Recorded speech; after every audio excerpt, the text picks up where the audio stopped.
Welcome to Free Flow, St. Lucia's best and biggest podcast. Let's get it. Oh, Nary, boy, how you feeling to live on your own? It's hard to describe it 'cause I've been doing it for a while. Oh, really? Yeah. Well, I guess from the time you... From now I go in school. Even before that, in a sense, because my mother was a correctional officer, so she was hardly ever home. Oh. So just from school, come home. By the time she comes home, I'm already fast asleep. And then she just wakes up to see me go to school, and like that was a cycle. So in a sense, that already. Your father was... Oh no, my father's living with me. Oh, okay. Yeah. So in a sense, that was kind of, like by myself already. Yeah. And my father passed away when I was in what, Form 3. Oh, wow. You see, Yeah. accept my sympathy. Well, You- that was yeah. You're all close? Half. Not as close as. You mind if I ask you how he died? He got electrocuted. That's crazy, bro. How you get electrocuted? CPL. He was a pyrotechnician, so every time you make a 6, you see the fireworks coming on. So that's what he did. So while the game was going on, it started drizzling, and he noticed some wires it wasn't working. So he just ran out quickly without thinking to put on his gloves. Just ran out quickly just to plug it quickly, and yeah, that was. What the hell, boy? Yeah. What? How you not feeling? What to talk about that? I mean, boy, that was a very, I don't know, I never knew how to describe it, but it was like the beginning of like a new me, in a sense. It made me realize a lot of things like I would not have realized. At first, of course, I would have grieved the loss and so on. You were sad? Of course. No, no, like... Of course. The thing is, like, I feel like that's such a... Like, it may seem obvious, but not everybody close to their family check it. So, I'm genuinely curious. Yeah. So, at first, a little sad. Surprisingly, I didn't cry. Yeah. I don't think I was that close enough to feel those strong emotions, but I was sad. But it did make me do a lot of self-reflection, about the type of person I am, the type of person I wanted to be. I started going to church. Yeah, I started going to church. But why? What made you? I was just looking for answers, basically. Yeah, I started going to church and stuff. Like answers in terms of like life, because I was very young, and... You say about Form 3? Yeah, Form 3, so that's like, what, 14, 15? Yeah, about that. Yeah, so I just wanted to understand, like in a sense, like how can something like that happen and so on. Yeah, man, and yeah, it got me into learning a lot about religion, different things and so on. You still go to church? No, I don't. No, I mean, No, I honestly, I didn't expect you to, Yeah. because the way like you're looking for answers, like it was for a specific purpose. Like you didn't go to church for going to church. No. You religious though? If I'm religious in the normal sense, no. Or believe in God and them kind of things? Oh yeah, I believe in God, but I have my questions about organized religion. Yeah, man, I think everybody does. Yeah. I don't necessarily believe in organized religion either. Yeah. I feel like probably shouldn't say that on camera. I feel like it's a form of oppression, organized religion. I can resonate with that, but also just through like reading, I also realize it's a necessary institution for society as well. You think? Why?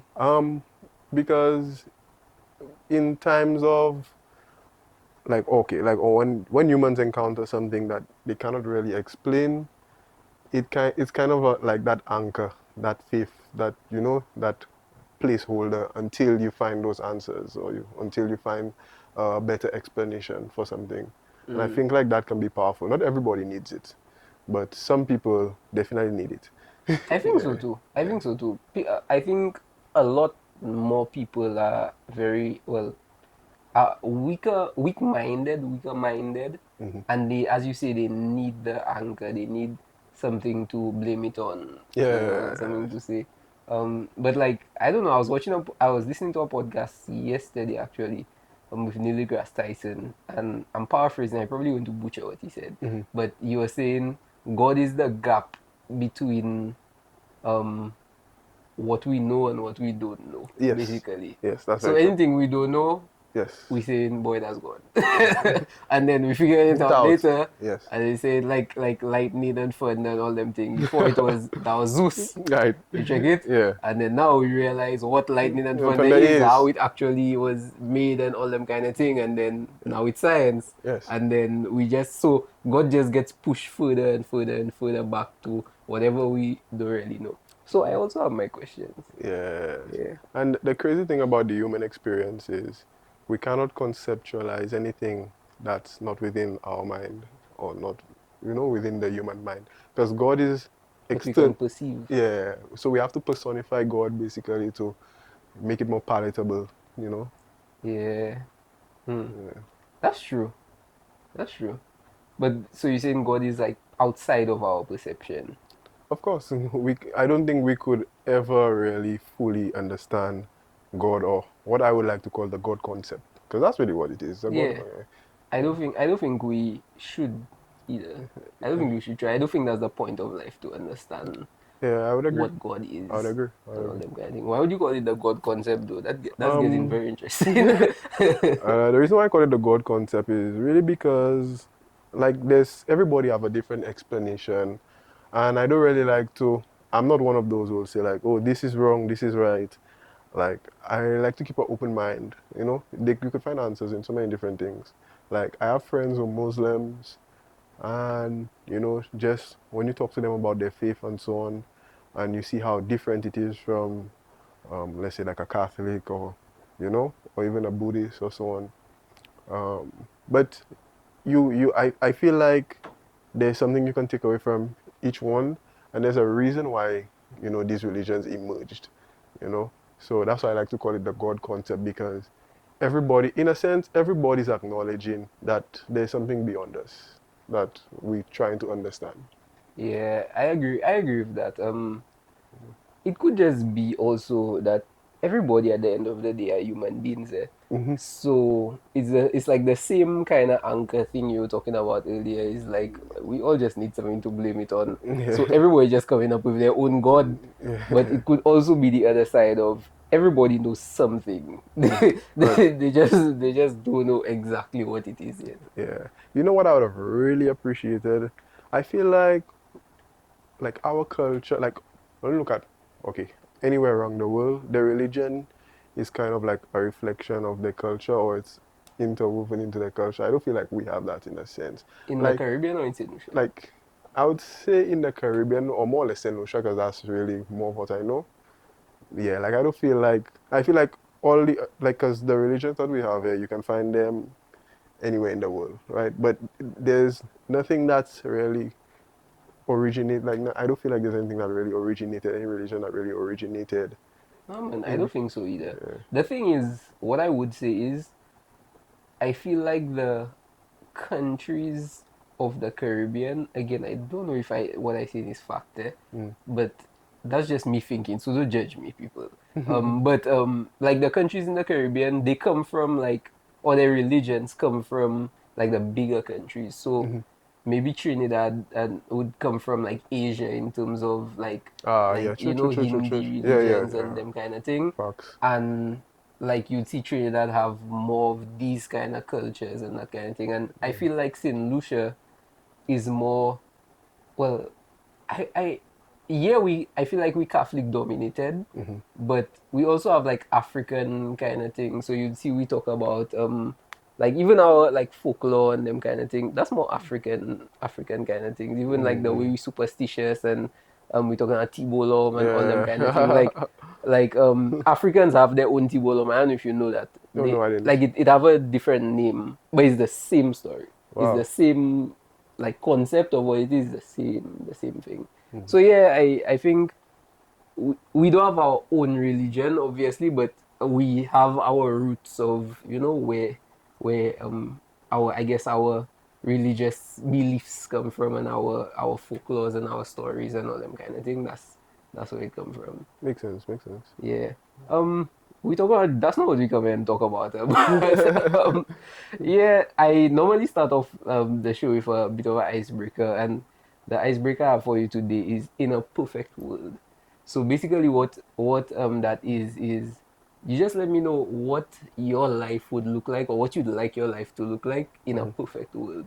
Whether that be your personal life, spiritual life, financial life, your job, that kind of thing.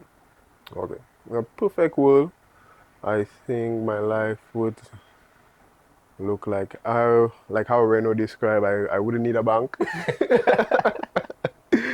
Yeah, but I'm someone I focus a lot on like my personal comfort. So I think my home would be away, no neighbors for sure. Yeah, fantastic view, possibly overlooking the ocean or something of that sort. Or for sure working for myself, whether it be Terah Nexus or whether it be other ventures I would have started or partnered with other persons. That's the type of person I am. I like collaborating and stuff. Also, just surrounded by, like-minded persons who want similar things to what I want and working towards it. Yeah, I think that's what it will look like for me. You seem like a very simple fella. Yeah, very simple. Very simple. I'm not too extravagant. I don't like, fancy things, designer clothes and all these things. I just like, food, shelter, clothing, and just my self-reliance. So I suspect in a perfect world you'd be a farmer. In a farm, yeah, I wouldn't mind, Yeah, man, like you honestly. just be like completely self-sustaining. You just have like a huge farm. You have your food. You have your little pets. Your animals around the place, and you just have your big house, like, as you say, overlooking the ocean, and like you're good. Yep. Yeah. Yeah, man, that makes a lot of sense. Like I can feel that energy when I talk to you. Just a calm, simple fella, wake up every day, appreciate life. Yep. At what point did you realize you were leaning towards health and wellness and that kind of thing? Was it growing up in St. Lucia or? Surprisingly, no. When I growing up in St. Lucia, I was more interested in politics and political science. So a lot of the books I would have been reading at that time, because I read books like Lapses and Infelicities by Rick Wayne. Also, I started reading that book from the Prime Minister from Trinidad, Eric Williams. Started reading his book.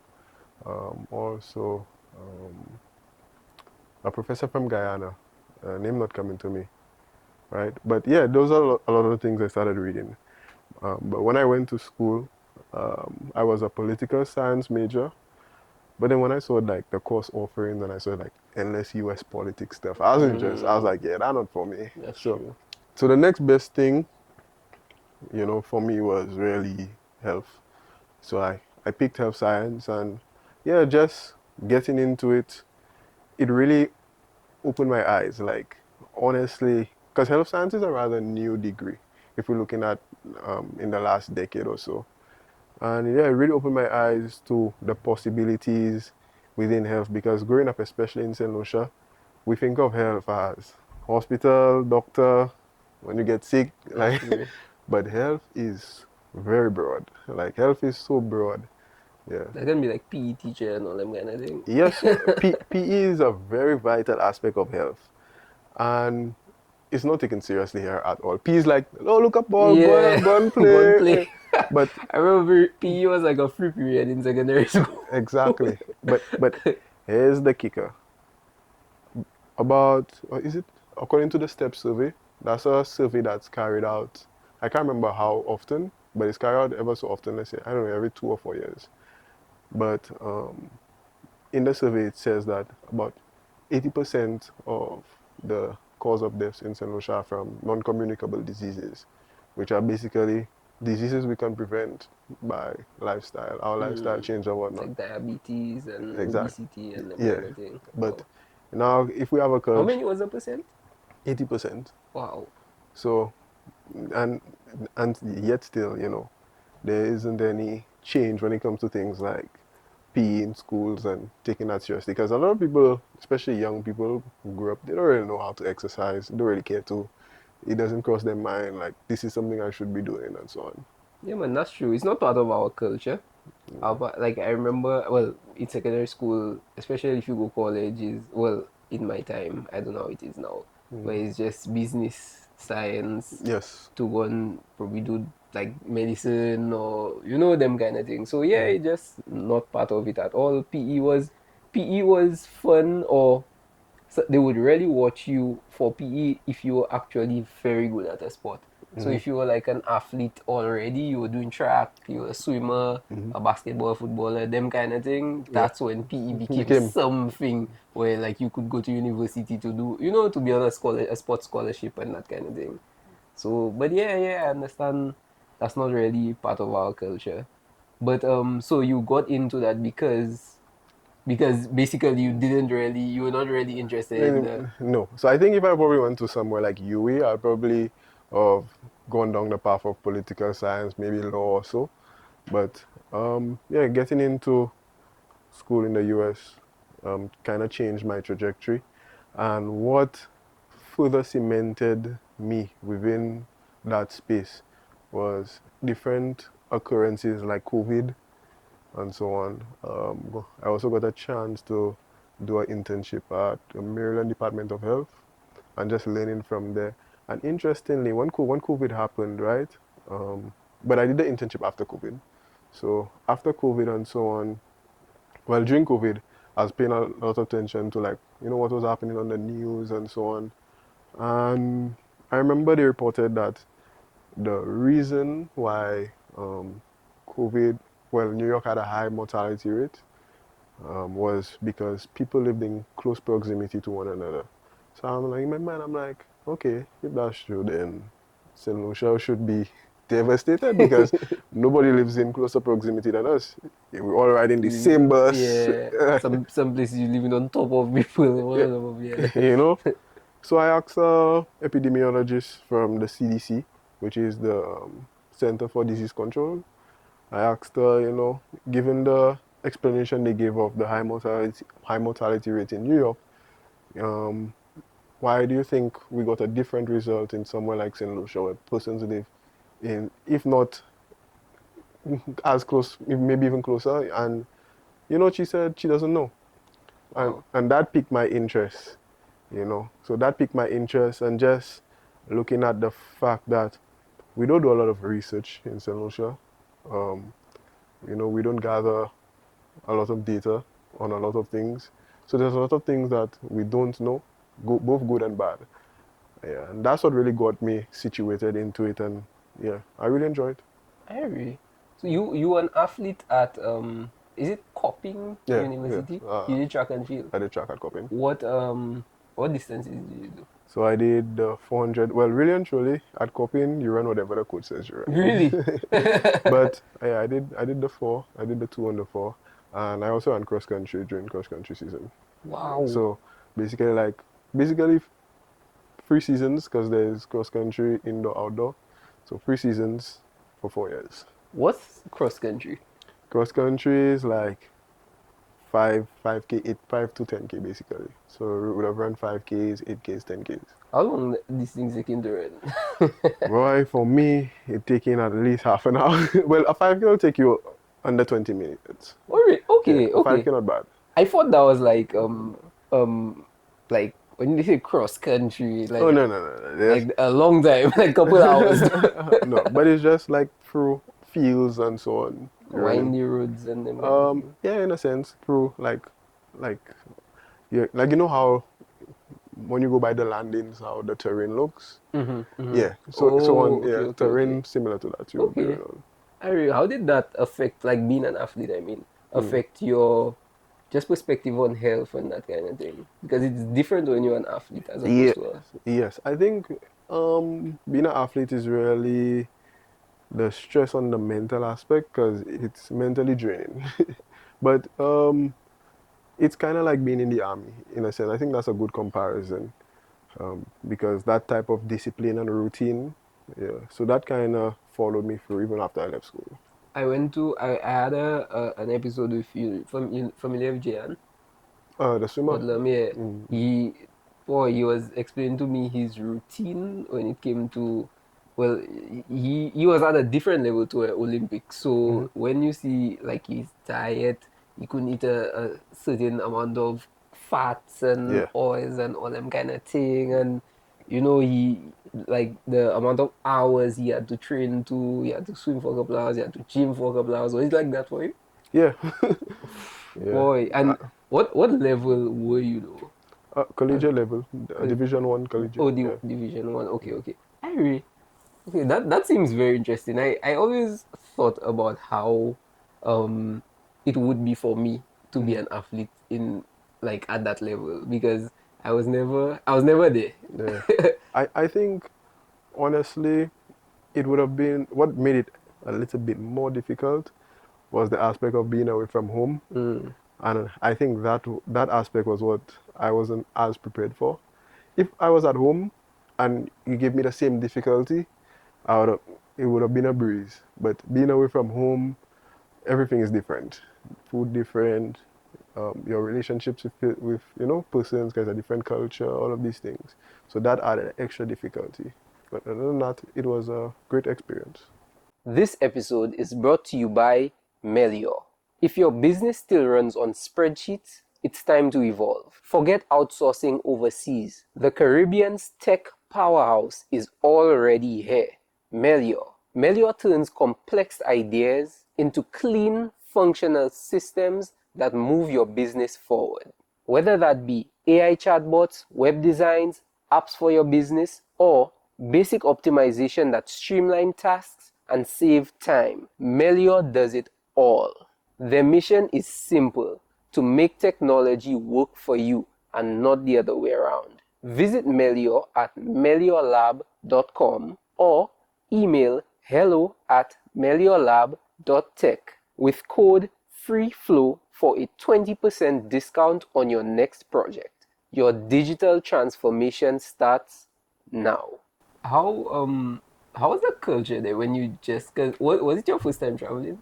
Well, to the US, yes. Okay, because I know some people, you know, when they spend their whole life in St. Lucia, and then, you know, they get a scholarship and thing, and then they go to the US, and it's like their first time traveling, you know. So but was it like a shock for you in terms of the culture and all that kind of thing? Like how long did it take to actually adjust to? It took a while. Yeah, it took a while, especially relating to persons. I remember the first time a teammate of mine, you know, he would dab me up and say, "Hey, what's up, fool?" And my man, I'm like, "What? Like, why are you calling me a fool?" Like, boy, I go and sit down in my room and contemplate, boy, what I do to make myself appear as a fool. So, and I say, you know what? Appear as a fool. Yeah. Say, let me ask, you know. Yeah, and then when I ask them, of course they laugh and then they just explain to me. I was like, oh, okay. Yo, that's so funny. Yeah. How did you grow though? Like from school, like just like did you have any failures, setbacks, that kind of thing when you went to school there? Of course, yeah, man. A lot of failures. Like in terms of like sports or academics? Academics, I wouldn't say a failure, but I think I could have done better. I graduated with a 3.5 GPA, but I still feel like I could have done better. I could have gotten probably a 4.0 or done more projects, even if like the time constraints were heavy. But I mean, it was just a process of growth, so I don't beat myself up for it. But I mean, sports-wise, I don't think there's anything I could have done. I think I acted the best in, with what I was given. Especially the way things happened. Like especially COVID, I didn't even come back home. I think if I came back home during that time, I could have corrected a lot of things. Why didn't come back home? Boy, I feel like a lot of reasons, especially just thinking like, that mindset that, oh, you're in the US, so you have all the resources, let me try and use it or whatnot. But that's not actually true. Like, there are resources that we have home that are even better than what they have. Oh, really? Yeah. But of course, not everybody would have access to the very same resources because it's a little weird. So what I mean in that context is really like the coaching aspect. I may be biased, but I think my local coaches are or will a little bit more knowledgeable than even the US-based coaches. Yeah, Wow. that sounds surprising. Now, it's not to say that the US coaches were not good. They were good at what they did.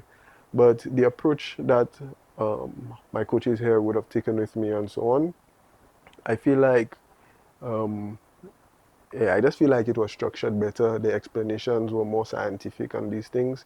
And I felt like if I took that time to come home and so on, I could have booked on a lot of things.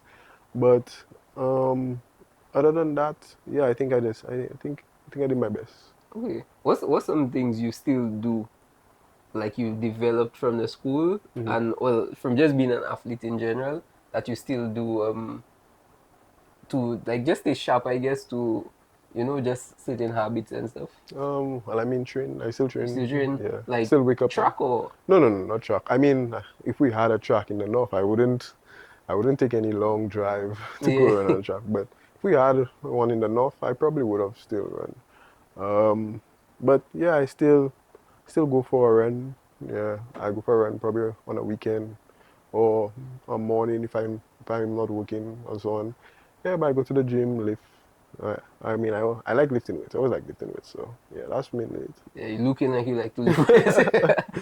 Yeah. As somebody that always right now you design programs for people, you advise people in terms of their health and that kind of thing. What's something that you haven't mastered about yourself yet? Wow, that's a tough question. You see, you perfect. No, of course not. No, of course not. I just never really thought about it. Something I haven't mastered about myself. I think I would say the social aspect. It's something that I've been actively working on. Like just being a more social person. Yeah, I feel like I'm a bit socially awkward. Honestly, I think I've come a long way. Imagine I started doing comedy for like, what is it? Like 8 months now. Bro, I see you. You have a thing at Comedy Shack. I've done that, not comedy, but like I went on the stage. So I thought that's what you were doing. Like just went on the stage to talk. No, I go. But almost, you actively doing comedy. Yeah. That's crazy. Just to try and become a little more, free up. Yeah. I applaud you on that though, because that's actively doing something. When people say they're actively doing something, they're not really. That's actively doing something. No, I needed to work on it, and it's not like I'm a shy person or I don't really prefer to be by myself or just or introverted. Yeah. But I noticed especially entering the space of entrepreneurship and so on, you have to make connections. Network. Yeah, you have to network. So I'm sure, all right, that's what I'll do to try and work on it, Hey, comedy. Yeah. How's that been going? It's been going really well, You actually try. Let me say, you actively trying to be funny in addition to just being more free up and that kind of thing. Like you actually trying to be good at it. Yeah, of course. Yeah, really? Man. Yeah. I mean, over time, the more you practice something, you'll get better. And again, I think that's something I took away from even sports.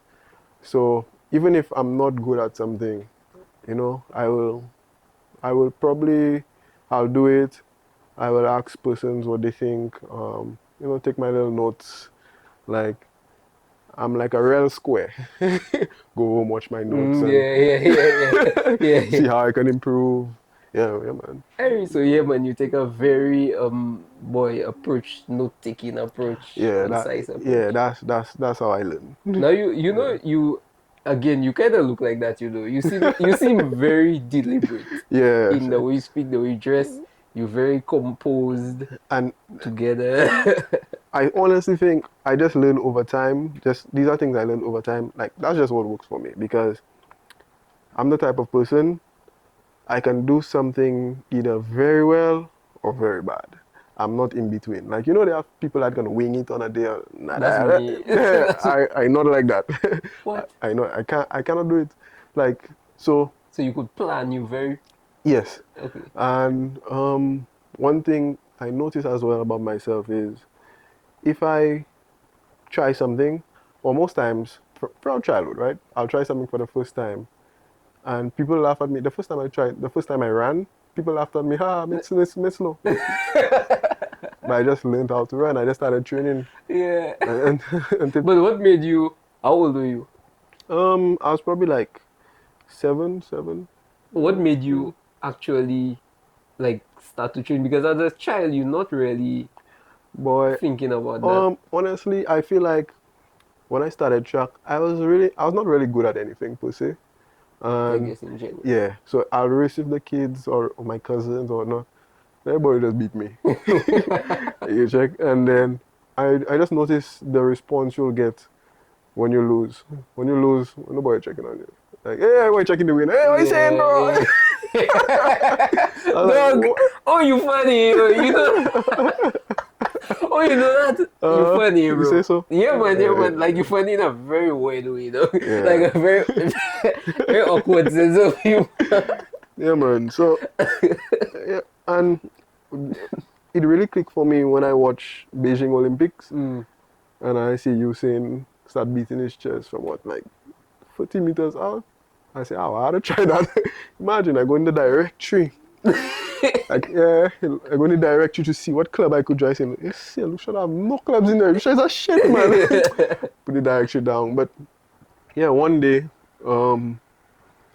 my coach, my first coach, John Gastor, yeah, he came to my primary school and whatnot, and I just saw them training, and I was just sitting there watching. So he asked me to join, and then I just joined, and then he told me, you know, he has training on a Saturday at Mindo Philip Park, and yeah, that's how it started. And I just started doing it, and I just started getting better at it and whatnot, and that was just one thing that made me realize, okay, um, you know, you get better at things when you actively work on it over time.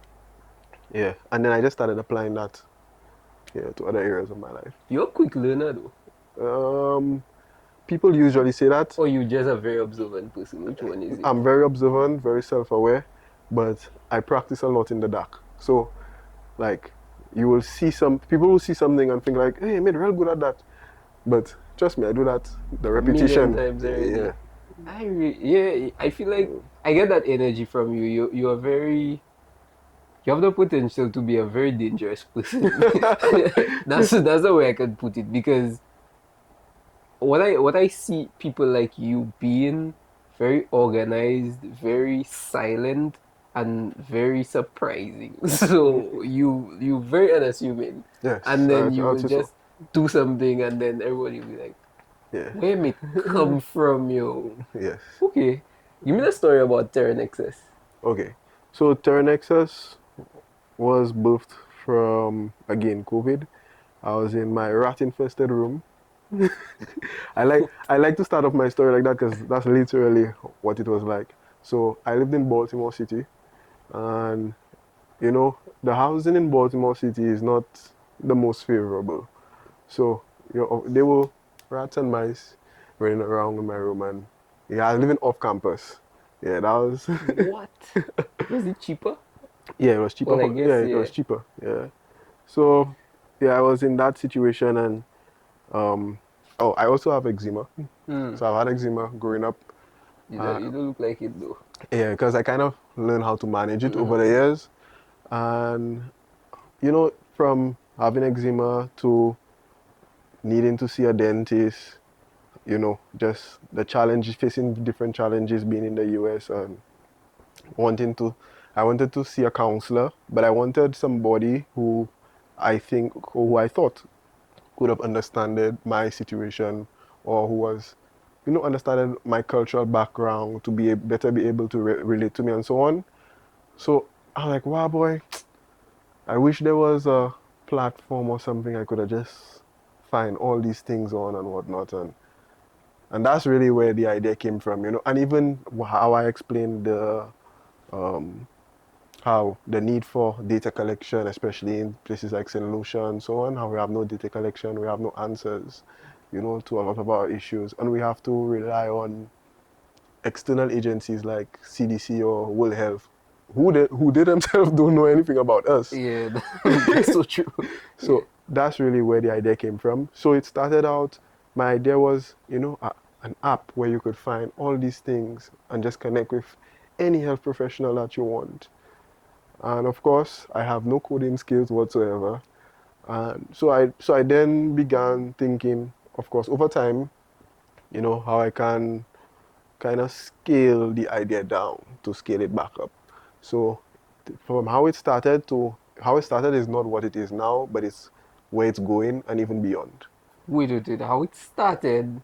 So you kind of reverse engineering the big Yes. idea and then And then working towards and then working. the So right now we're working on the app, and we want to go even beyond that to virtual reality for substance recovery. So that part of it is not something I would have thought of, but just journeying back home, working in Ministry of Health.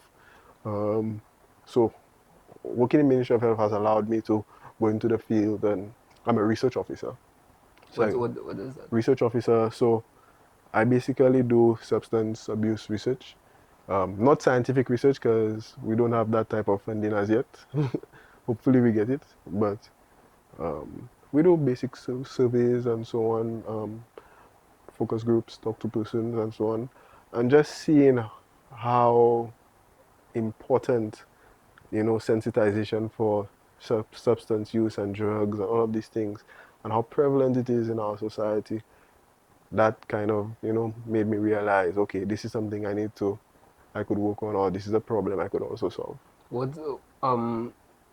when you say prevalent in St. Lucia, what kind of substances and drugs? Well, I would start with alcohol, because most persons, I feel like in our culture, we don't think alcohol is a substance or a drug because it's so normalized. Yeah, man. Yeah. That's part of our culture. We drink The it from a spirit, very young age. the spirit of St. Lucia, right? Yep, that's true. But we don't see how damaging it is. You know, when we go to certain communities and we see grown men cry because they actually want to stop. Really? Yeah, but sometimes they don't have the money to really afford the level of treatment or, you know, attention that they would need. Or some of them they just don't know. So that's when we go there, we would tell them what's available and whatnot. And I still think, like, you know, it's a work in progress. And I still feel there's a lot we can do to help persons and so on. I keep saying I don't know. It might just not be popular, but I just find St. Lucia doesn't have the facilities for addicts and for people that are just recovering from some mental Now, illness or something. what I would say is that's a very expensive treatment. I don't think we have the demographic to be able to really afford those. When you see the demographic, I don't feel like many persons would be able to afford it. Like, that's what I'm trying, you know, because these are very expensive treatments. What I think, and it's not to say that we cannot get there. We can and we will. But I think what we can also do is kind of regulate better, you know, how substances are accessed. Because you go into certain communities, for example, ancillary, they have like 10 bars on one street. There's no reason to have 10 bars on one street. well, like Kaba is the easiest thing to just have. But that's what we think. Yeah. But there's a need for so many other things, you know. And I think I feel that. Yeah, I feel like, again, with research, with research and proper data collection and whatnot, we can get a better sense of what various communities need, and we can start to help those businesses to go into different avenues. Everybody doesn't have to have a rum shop to make money. Yeah. I'm sure trying to do the same thing. I'm sure they need a pharmacy. You get what I'm saying? But if we don't collect any data, see what people need, because that's what businesses are built from problems being solved. Yeah. So if we don't actually actively do that and help those persons, if we just leave it to their own means, I mean, if I see you making endless money selling, of course I'll open a that's a common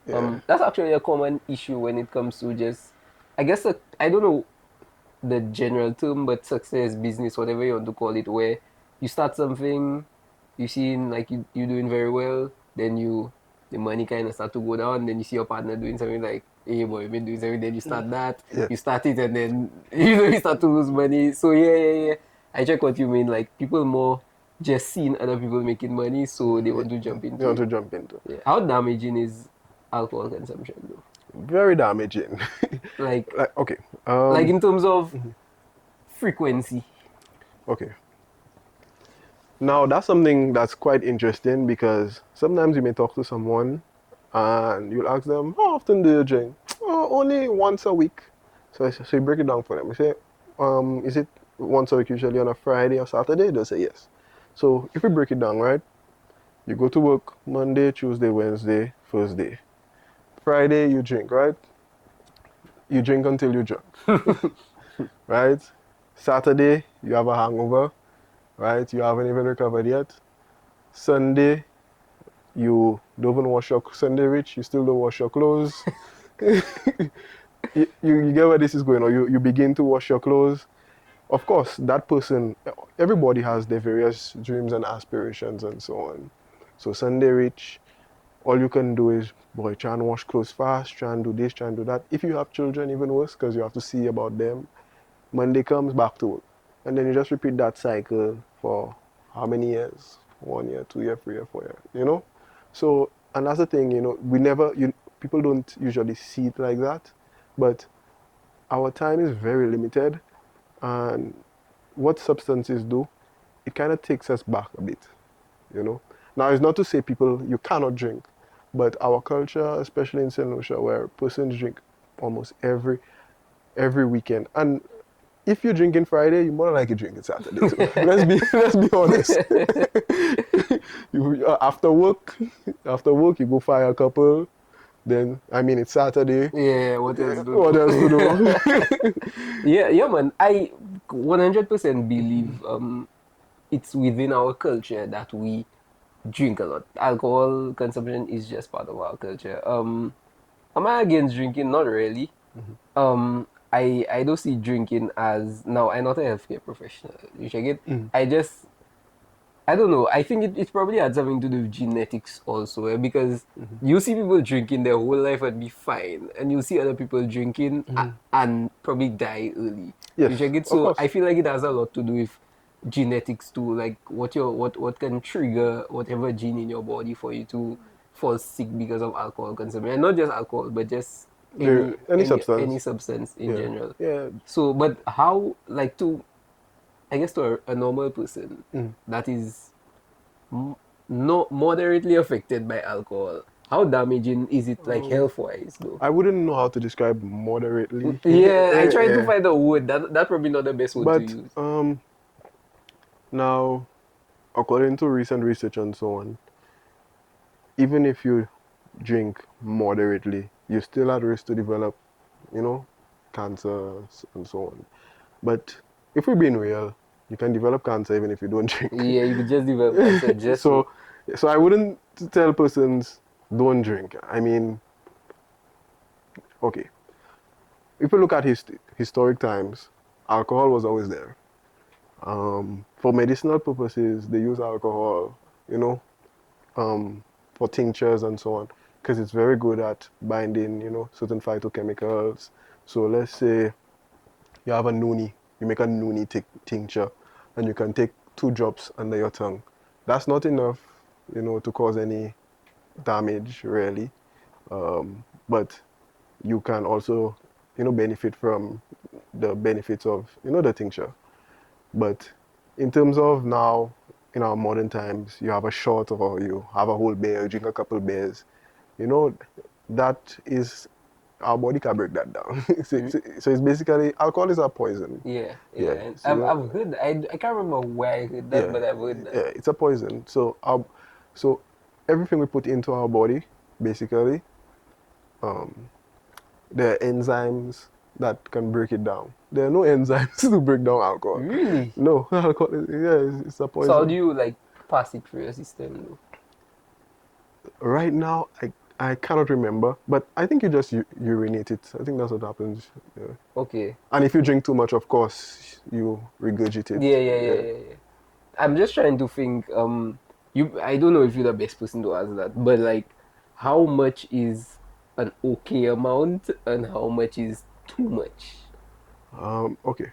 I think different persons, that would mean different things. Now, for me, this is not scientific whatsoever, but in being idealistic, let's say, it's Christmas, you're with your family, you're at your home, you don't have to drive, you have a drink or two with your family members and so on. I think that's all right. But I think what we need to stay away from is every weekend, Friday, Saturday. And that's the thing, in our culture, because it's not every day, we think it's okay. Yeah. But it doesn't have to be every day to be bad. Yeah, and I can understand that for you, because if you concentrate in that Friday and Saturday, them 2 days, and boy, you drinking. It's best you just drink every day.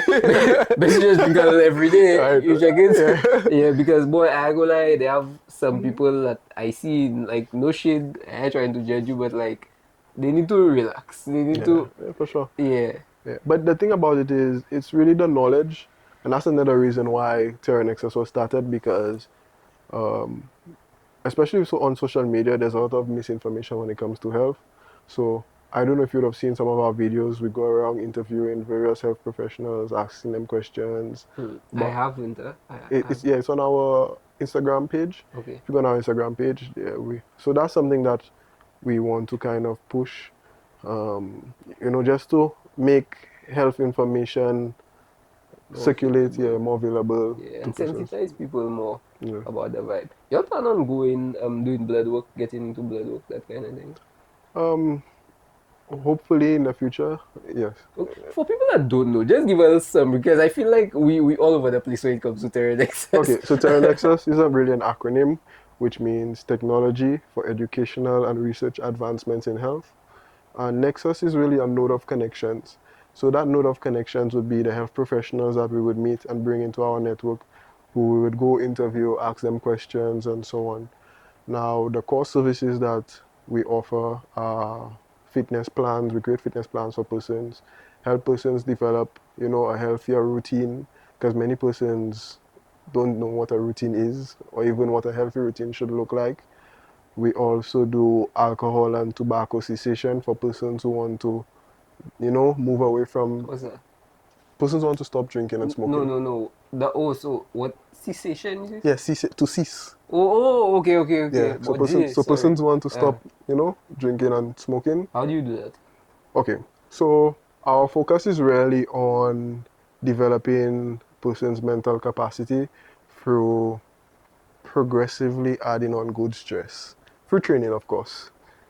Through like exercising, you mean? Or? Through rigorous exercise. Because there's exercise, and if we're talking about, because it's very difficult to stop drinking, especially if you've been doing it for years, you're not quitting just like that. Yeah, that's true. Trust me, So for persons who are serious about wanting to quit drinking and smoking, then we know what to do. Okay. Yeah. And routines. Yes. You said people don't really know like what a real routine is. What is a real routine? So a real routine is basically how your daily life would look based upon what you want to achieve, as well as what you are obligated to do, your obligations. So for example, somebody like me who works at Ministry of Health and wants to run a small business, my routine will look very much different from somebody who is, just works a 9 to 5 and that's all they do.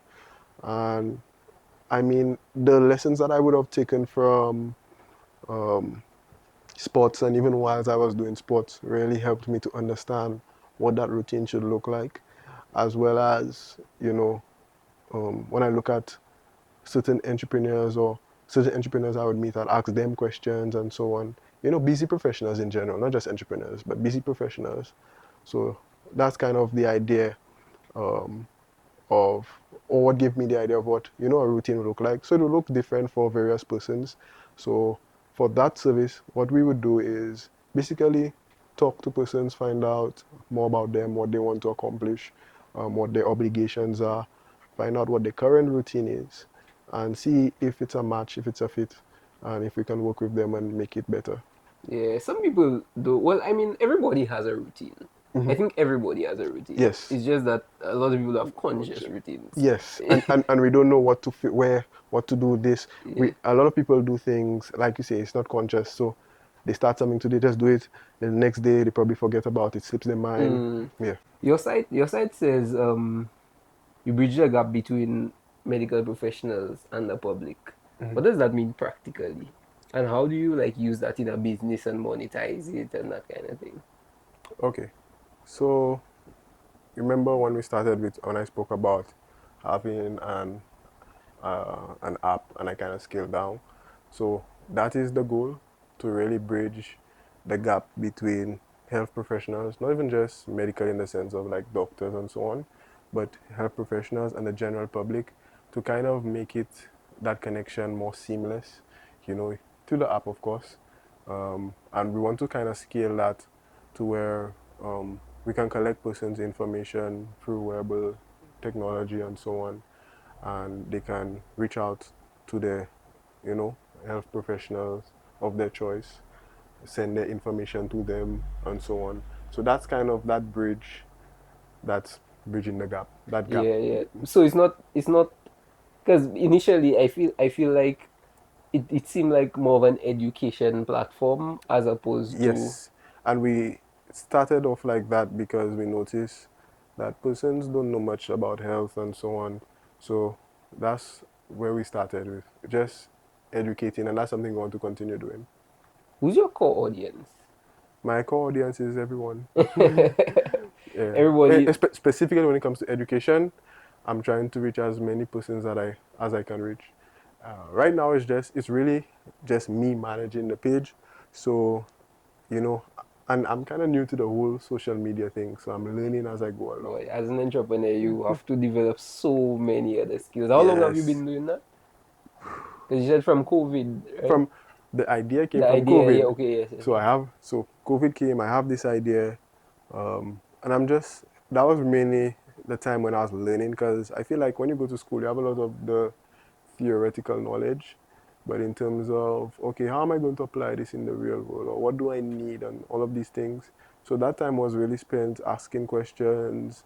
That's when I did an internship at Maryland Department of Health. So while there, I was, asking questions as well, just observing.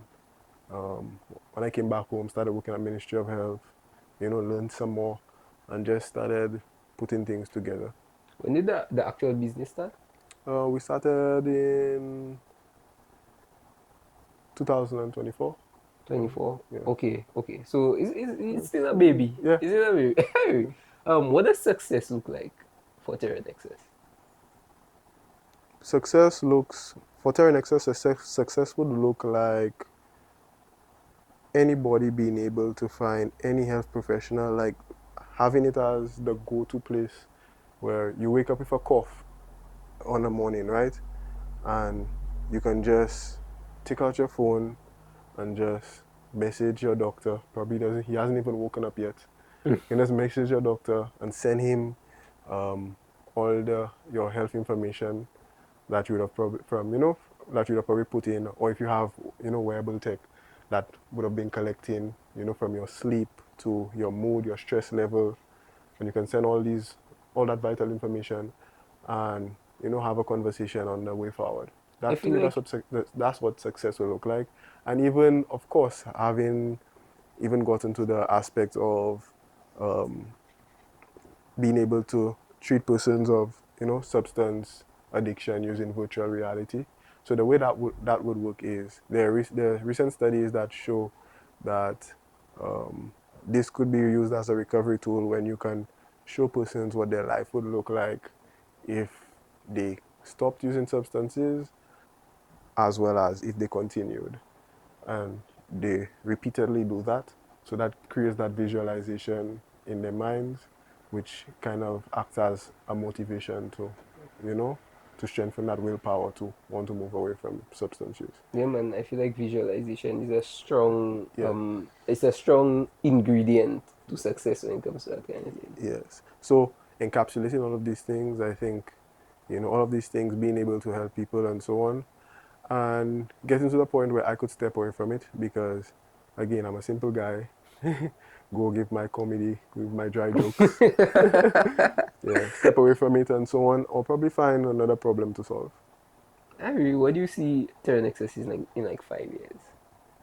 in 5 years, I see Terah Nexus being all throughout the region, first and foremost, and even possibly breaking into the American market, because I think that's an untapped market when it comes to health, especially persons who, how do you say, like the diaspora? So like Caribbean people or St. Lucians and so on. Because remember, they're undocumented persons in the US, they're students. All of these are people who are living or who would have lived a similar experience to me, where I'm sure they're facing some sort of health issue and they're looking for that health professional or somebody who can understand their situation. Okay. I feel like AI could play like a huge role in Of the business. course, of course, of course. Yeah, man. Of Like in so course. many different aspects, Of AI course. would play a huge role. We're learning, Yeah. Yeah. We don't know Yeah. everything. That, So, it does, yeah, that's the yeah. thing. That's the thing when you're an entrepreneur Yes. again, boy. Yeah. Okay, there was this article you wrote about coping with burnout. I think it was. Give us 2 ways that we could cope with burnout. 2 ways we can cope with burnout. One, we can use reflection, journaling and reflection. Um, I think oftentimes burnout just stems from us trying to push past our limit. And it's completely natural. Burnout is not something, I feel like a lot of the time when you hear about burnout, they make it sound like something so bad and something so unnatural. But burnout is quite natural. It's just us pushing past our limit, because everybody has a different capacity. And through self-reflection and through journaling, it allows us to take a step back, allows us to see or understand what our capacity is, and also from there we can start thinking about, okay, let's say if I work for 5 days and I know, boy, I need to take some time for myself on, that day or whatnot. And this is the sweet spot. Even when you get comfortable doing that, then what we can begin doing is slowly push the limit, where I work for 5 days and an extra 6 hours, or, and then I stop. And then I take, that time for myself, reflect again. And just being very precise about that. And over time, you will begin to notice that your capacity would grow and you may feel less burnt out. Yeah, man, because we have the natural ability to adapt as humans. Yes. So, yeah, man, I completely agree. Journaling, though, how do you journal? You journal basically, there are different ways. I know some persons would write about their day. So let's say you could journal in the morning or you could journal at the end of your day. I would recommend at the end of your day, where you just write how your day was, what you appreciated, as well as what challenges you had, what you could have done better, how you felt. All these, just write it out, any ideas you had and so on. Now, the magical thing I would say about journaling is when you do it over time, you begin to see patterns. Like I remember times where when I just started working at Ministry of Health, and how to describe it, like, the age gap. So my supervisors who are way older than me, who would see things differently, and just the way they would approach me would kind of make me feel a little angry or upset for certain things, and I would journal about it, and then I would start to see patterns, and I'd be like, wait, but I could just stop reacting to those things. Yeah, but if you don't journal, again, You're not really observing yourself. yeah. So yeah, that allowed me to do that, and again, that's how I notice even that as a tool can be used to help burnout, because if you're telling me that now I can observe these patterns and I can now change it, because I see, wait, but every time they say this to me, it causes a reaction. So if I just stop reacting, so now, and what I notice is an entire shift. Even they will start treating you differently, because they know, wait, but he's reacting differently, or he's not really responding, not doing anything. So they want to get through to you, so they now have to do their own self-reflection to see how best they can reach you. Okay, that's interesting, bro. Um, Towards the end of the episode, I like to do a game. All right, it's a new game for this episode. Never been done before. The name of the game is. Oh, actually, before we do the game, I have a universal question. I normally ask this to every guest on the podcast. All right. The question is, well, right now you've experienced at least a little bit of success in whatever point of your life that may be. If you had to advise somebody as to how to be successful, what would you tell them? How do you get there? First off, you'll have to define personally, what success means for you and what is it you actually want for yourself. But afterward, I would start by finding persons who have already attained that. A mentor. I feel like a mentor really shortens the gap, helps you avoid all these pitfalls and so on. And not just one mentor, find several mentors, who all of them don't actually have to be, within what you want or the idea of success that you want for yourself. But if you can, that helps. But just find mentors, as well as read a lot of books on, on mindset, on discipline. Because discipline, I feel like discipline is really the key to everything. Once you have discipline, you can change anything you want to change. Yeah, man, I agree with that too. Yeah. I agree with that. Discipline is one of the keys to success. Okay. Yes, back to the game. I'm kind of excited about the game because that's my first time, and I kind of made the game up. So, let's see. So the name of the game is called Say Less. So basically, what the game is, ask you a question, and you can only respond with one word. Okay, so it's like a question or phrase or whatever it may be, and you can only use one word. All right, and you need to answer as quick as possible. Okay. All right. So, say less. What's the first thing you do when you wake up? Brush my teeth. That's crazy. What's your current mood? Elated. What's one word that describes your energy today? Calm. That seems like every day for you. What's your biggest distraction? Women. Wow. What's your toxic trait? Silence. What's your guilty pleasure? Donuts. What's your biggest flex? Muscles. What's one thing you can't live without? Gym. What's your red flag? Talking. What's talking is red flag. What's your last thought before you sleep? Money. What's one word that describes your ex? Okay. Wow. What's your biggest weakness?